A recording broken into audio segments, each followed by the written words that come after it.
สบายดีสบายดีพี่น้องเด้อมื้อนี้บ่ได้เข้ามาอัปเดตพี่น้องเนาะเพื่อนป้าวอนพี่น้อง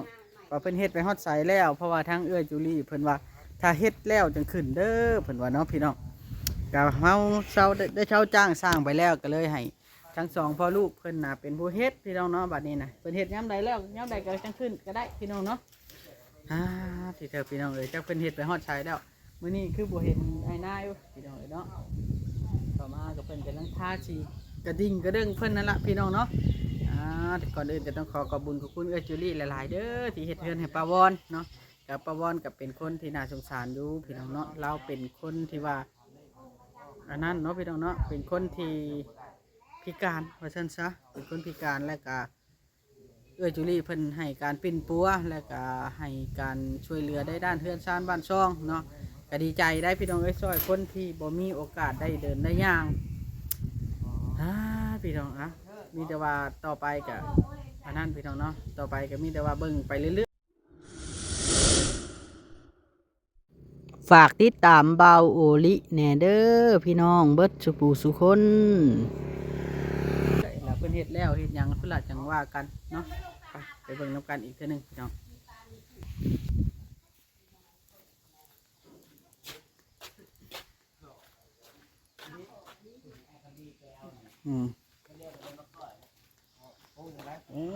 ที่เธอ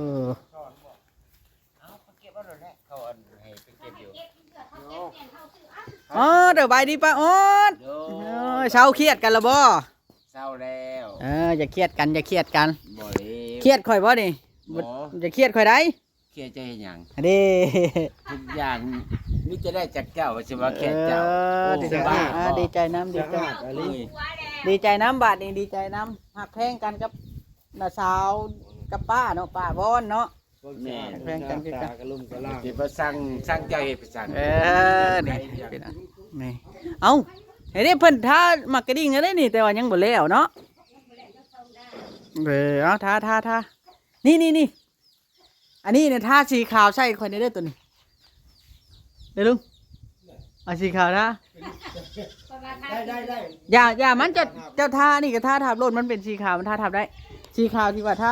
วงกบมันนี่เด้งามเนาะท่าสีแล้วเนาะเนี่ยมันงามว้าวมาเรียนก็ออดเด้บ่งาม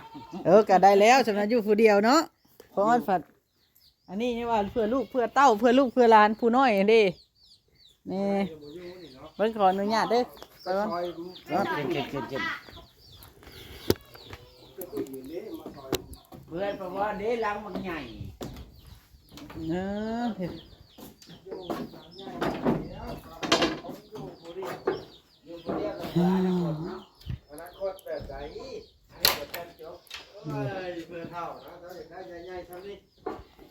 ป้าบอก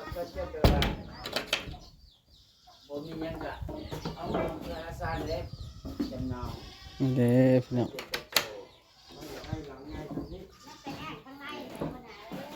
ข้างในให้เด็กตัวนี้เพิ่นแนมแล้วตัวนี้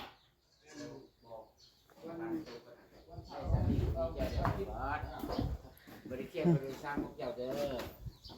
ไม่ได้เก่าเพราะว่าแม่กินเหล้าเพราะมันเขาแต่แล้วเนาะบ่กินแล้วนี่ทาแล้วมันก็คักละสีมันเป็นสีไหม้เด้เนาะมันเหมือนโซ่เห็นมาจากมือเขามือเลยพวกเจ้าได้ดีโซ่น้อยใจสีมันบ่แม่นสีตำหมูเด้สีแดงจังหน่อยเจ้าบ่ไปนั่นมันไม่เอาไว้อย่างละกินข้าวกันได้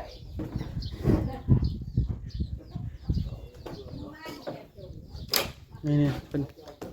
อัดแล้วเด้อตัวนี้น่ะอัดแล้ว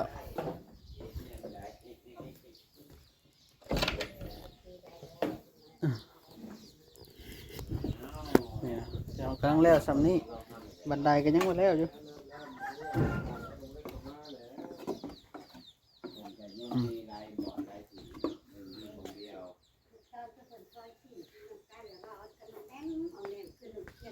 บ่ได้กินลาบงัวแล้วของเฮือน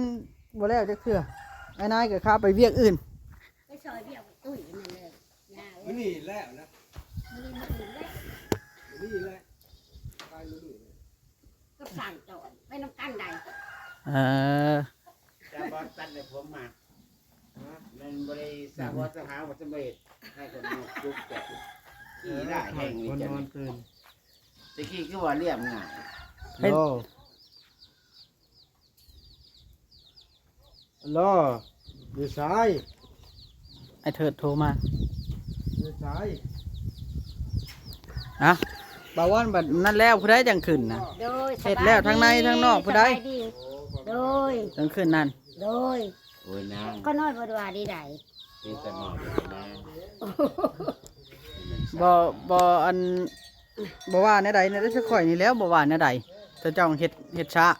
โดยก็น้อยก็บ่ได้ติ ติชังถ้าข่อยนี่แหละสิตีเจ้าเฮ็ดช้า ก็น้อยย่านแต่หัวหน้าอ่านตินี่ เออ ย่านแห้ง แม่นพยายามเฮ็ดพยายามมันนั่นเห็นแล้ว หักมื้อนี้มื้ออื่นคือสิแล้ว อ๋อเราอยู่บ้านหนูพุ่ง เออพยายามทาสี โดย แล้วก็เฮ็ดเฮาคือ โดย ไปว่าอะไรมันแล้วแล้วก็ตีทางในก็เท่านั้นล่ะ โดย เท่านั้นแหละเรียง งานเป็นได้เด้ อยู่ได้เชื่อก็ เด้อ โดย เด้อลุงเด้อ โดย โดย บัดแล้วพุ่นได้จังได้ขึ้นบัดแล้ว โอ้ย ตามเป้าหมายก็คือทานักบันไดทาจอกทาสีเดี๋ยวมันก็งามแล้วได้ทาสีใส่ครับ โดย อันบ่แม่นสีจับหมูเนาะ มันจะคล้ายๆกันเนาะสีแดงคล้ายๆกันเลยกับอันทา รู้ เนาะ สึกละ ตอน แม่นสีไหม้ ใช่บ่ สี ตัว ท่าเซา เอาที่ขาวเนาะ ตัวนี้เด้ตัว หมอน พ่อ มันบ่ ลูกมันนี่นะ หมอนมัน หมอนมันเอาสีขาวทาใส่ เบาลีบนหนาวบ่หนุ่มเสียแขนสั่นนี่ หนาวดอกข่อยหาคันมันอันนั้นก็ทานี่เด้อลุงเด้อคันมันเหลือแต่จะทาโลดนี่ฮะสีนะเอาสีอันนี้ทาเลยสีตัวนี้ทาอันนี้เด้เพราะว่าเฮาบ่ได้เอาผ้าปกตัวนี้นะทาโลดนี่สะอาดแล้วทั้งล่างนี่ถ้าเจ้าเฮ็ดได้เรื่องละงามละเฮือนนะเป็นเฮือนงามแล้วนั่นเจ้าพ่อแล้วบ่ได้นี่หนาวค่ะ ได้ แม่น แล้วเขาว่า ข่อยบ่ได้เข้ามาแล้วงานบ่ได้เดินเนาะงานบ่ได้เดินจักเทื่อข่อยถ่ายมันแล้วก่อนข่อยจะสิพาเพิ่นว่ามันแล้วแล้วจังขึ้นเพิ่นว่าจังซี่ โดยก็น้อย เฮ็ดพัด ปีใหม่ก็ แล้วแต่ถ้าเจ้าแล้วท่านถ้าเจ้าแล้วก่อนปีใหม่ขึ้นก่อนปีใหม่ จะเล็งสิปีใหม่สิ เออ ปี มันเหลือโทษตั้งแต่หาวันใดก็ใส่ข้างในซื้อ ก็แม่น ดู ทาง เดี นั้ ยวน ทางไหนเนาะ แนวพวก อ่า เจ้าบ่ และ เล็งเอง แล้วแต่ถ้าเจ้า เพราะว่าให้ใช้ทั้งตั้งเด้อตาตั้งใช่เด้อเพราะว่าลายมันตั้งเด้ ตัดตั้งคือว่า อันนั้นนะผ่าทั้งในหั่นน่ะข่อยซื้อมาหลายอันอยู่ตั้งเอาเพราะว่าการใช้ทั้งนอนน่ะลายมันสินอนเพราะลายมันอยู่อันนั่นเด้ไปบอกอันแล้วเพิ่นบอกมาจูลี่เพิ่นบอกมาคันบ่อันแล้วกับขึ้นบ่ได้แล้วเพิ่นว่าเนาะมันบ่แล้วได้เฮ็ดจะได้ล่ะ เพิ่นก็เป็นห่วงโอ้ย แม่ ก็ น เป็นห่วงกันเฮาเนาะเรา แม่นเฮ็ดลิ้นบ่ได้ได้ของจังซี่หั้นนะเพิ่นเฮ็ดให้ปานนี้แล้ว มื้อ เฮา นี้ ต้อง มื้อนี้จนทำบ่แล้วจังหน่อยนะทาสี ได้ให้นางนี่มาเอาหลานให้ บ่ได้ โดยอย่าไปเว้าเรื่องความขี้ร้ายนะ ตีนบ่วอนก็แวบแล้วเด้ แวบแล้วอันยังแต่หัวเข่านี่แหละกับ เอาเบามือแกงสิ เขานี่ไง มีแกงนี่ เอารถเนาะ เอามามีดครับ เพิ่นสิเอามาอื้อให้ป้าออดนี่เราใจดีอีหลีพี่น้องเอ้ยเนาะ โอ้ยซ้ำข่อยบ่มีดอก หาในทุ่งยางใส่ให้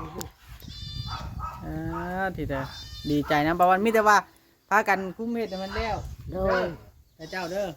คุ้มเฮ็ดให้มันแล้วค่อยก็อยากขึ้นให้มันแล้วคือกันเรื่องเฮือนครัวเฮือนหยังน่ะเพิ่นขอเบิ่งไปพักจังหน่อยก่อนเพิ่นว่านะ โดย คะแนนเพิ่นเบิ่งถ้าเจ้าเป็นคนดีต่อไปเพิ่นก็เฮ็ดให้ โอ้ก็บ่ลืมชาติสมาดคุณเพิ่นดอกเทิงหัวหน้าหัวตาเขาเนาะบ่ลืมชาติสมาดคุณ ขนาดบ่เห็นมานี่ยังขึ้นฮอด มันให้กินฮอดข่อยบ่จักนี่ เมื่อวานนี่ยังจมกำลังออดว่าโอ้ยว่าบ่มีบ่มาแล้วก็บ่หมดว่ากับพอแผกบ่มาแล้วว่ะ ว่านี่ข่อยออกมาฮอดอันบ้านหนองพังหนองพิงแล้วแต่ว่าข่อยเป็นไข้แล้วเลยขึ้นข่อยก็ได้ เจ้าผัวมันลมเดวานนี่เนาะ โดย ลมแหงมื่อนี้ไปบ่รอดก็เลยขับรถคันนี้ออกมาไปบ่รอดรถจักรมันลมแหง น้องออดแล้วว่ามึงขึ้นฮอดเขาตอนใดวะอ้าวตอนสุเพิ่นช่อยสิ ซอยกินลาบงัวนะข่อยก็ยังกินฮอดตอนนั้นข่อยก็อยากลาบงัวดิ ช่อยสิแล้วก็ว่ากันเอาแม่มบ่แม่มคือหนงเกี้ยเงี้ยงอันนกอันเอี้ยงง่อยงานเว้ากันนี่แหละฮะว่าโอ้ยฮะว่า ยุ่งพูดไปมาอย่างนี้เลย ยอมรับว่าคักอลีไม่ไปดีใจอยู่บ่ได้เฮือนนี่ ดีใจจนเว้าบ่ได้ จนปากบ่เป็น นี่ก่อนท่าตัวนี้ให้เจ้าท่าบันไดก็ได้ยันมันบ่พอนะ โดย ตีนมันนี่เพราะที่เอาสีดำหันทาตีนค่อยโบกแล้วค่อยสีทาสีดำ ยังอยู่บ่ ยังอยู่ยัง สีดำโตค่อยทากระปุยค่อยนะ มันยังทารถตัวไหนมันเวลาเขาทาสีเนี่ยมันสิสะอาด โดย มันสิสะอาดสีเสานี่ยังอยู่สีเสา เบิด เปิดข้างเนาะ เบิดขักกระป๋องสีป๋อง ที่อันนี้เขากันยัง มันกลืน เขาผสมให้เรียบร้อย สีเขาชื่อมานี่ โดย แม่นเขาบอกว่าประชมให้เรียบร้อยแล้วเขา ยั บ น อก แต่ว่ามันเหนียวทั้งลุ่มพุ่น ขอย่านมันเหนียวแล้วข่อยแล้วได้ซื้อที่เนื้อมาให้อีก บัดขล้นเบิ่งแล้วเฮาโอ้ยซีมาแล้วเลยยะ ข่อยทาไปโอ้มันก็สิพออยู่ติเนาะ โอ้ยพอยังบริเกิดจะดิ ขน้อยยันเลือ คันนี้มันเรือนะเรือใครกว่ามันบ่พอนะ โดย เนาะข่อยได้ปรึกษากับเอื้อยเพิ่นแล้วเรื่องเฮือนครัวเฮือนหยังกะโจ๊กไว้ก่อนเพิ่นว่านะ โดยเอาสุดแล้วจะเจ้าแล้ว คนละหน่วยก็บ่บอดเลยว่านี่ คนละหน่วยเอาใส่ถุงยางให้คนละหน่วย ที่เธอขอบใจเด้อป้าบอนกับป้าออดนี่ โดย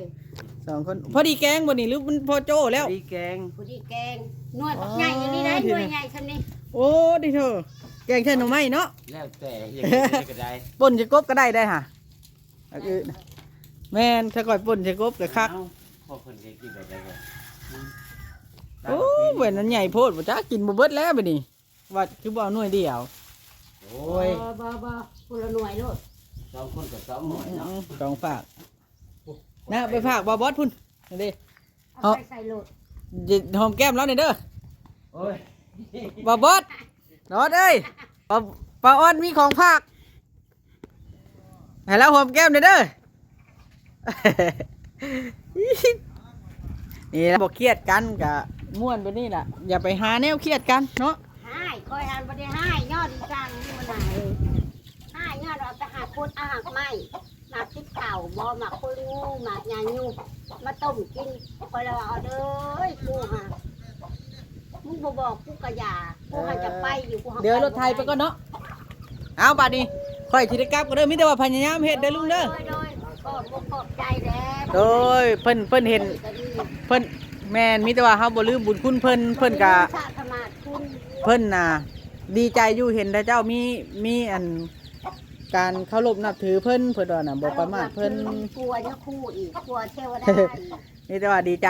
ให้เกียรติกัน บ่ได้เครียดบ่ได้ให้บ่ได้จังบ่จักจ้ะ เอ ข อ นาดบ่เห็นนั่นเบาวีกับเบามอดเบาพอฟังแขกมากกันยังขึ้นห้อง เด้อ ยัง มี จมหา มีแต่ว่าสิกลับก่อนบัดนี้เด้อป้าออดเด้อขอบใจเด้อป้าออดเด้อ โอ้ย โอ้เฮือนกัดงามอลีเนี่ยพี่น้องเอ้ยเนาะ ยังขึ้นห้อง ถ่ายมันแล้วเด้อ4มื้อนี้เด้อแล้วค่อยมาถ่ายค่อยจังมีแนวถ่ายนะท่านค่อยบ่มีแนวถ่ายได้อค่อยก็ถ่ายแต่แนวเก่านะต้องอัปเดตไปเรื่อย ๆ ขอบมันเป็นทึง ๆจะท่าบ่ ได้ทาเลย เอ วัน อ นี้จะย้อนเลยยังเราเก่าเนาะ โอ้ชุดยอดขอบใจสบายดีเด้อ บ๊ายบาย เด้อนี่ล่ะพี่น้อง ทำมาเหตุการณ์พ่อในหัว แม่นพี่น้องเอ้ยเนาะปาวอนกับทีมงานเราก็ซ้ำนี้เด้อพี่น้องเอ้ย ว่าเขาไพ่มาวันกับบริเวณได้บ่นะ โอ้บอกกับไผเราค้าเวียกเหรอวะนี่ล่ะบ่บดเป็นหยังน่ะเชื่อมเล็กลันหน้าแดงบ่ สบายดี ช่างเห็ดแท้เฮาว่าแล้วอย่าเชื่อมมันบ่มีหน้ากากกลับบาดนี่พี่น้องเนาะชื่อเลขรถเบาลิรถเด้อพี่น้องมันอยากมานะบาดนี้สิได้ขอตัวกลับก่อนพี่น้องบาดนี้เด้อจังใดก็ให้เบาลิสิได้กลับก่อนมีแต่ว่าฝากพี่น้องเป็นกำลังใจให้เบาลิคือเก่าพี่น้องเนาะมีแต่ว่ามาถ่าย มันไปฮอดใส่แล้วนะเฮือนนะสำหรับแล้วถ่ายเอ้ยเพิ่นเบิ่งอะไรก็ขอขอบใจเด้อเอ้ยเด้อที่ช่วยเหลือปาวอนเนาะบ่ผิดหวังดอกช่วยเหลือปาวอนนี่จังน้อยเราก็เป็นคนที่ไปบ่ได้พี่น้องเนาะโอเคบัดนี้จังใดก็จะดีมีแฮงสบายดีบ๊ายบาย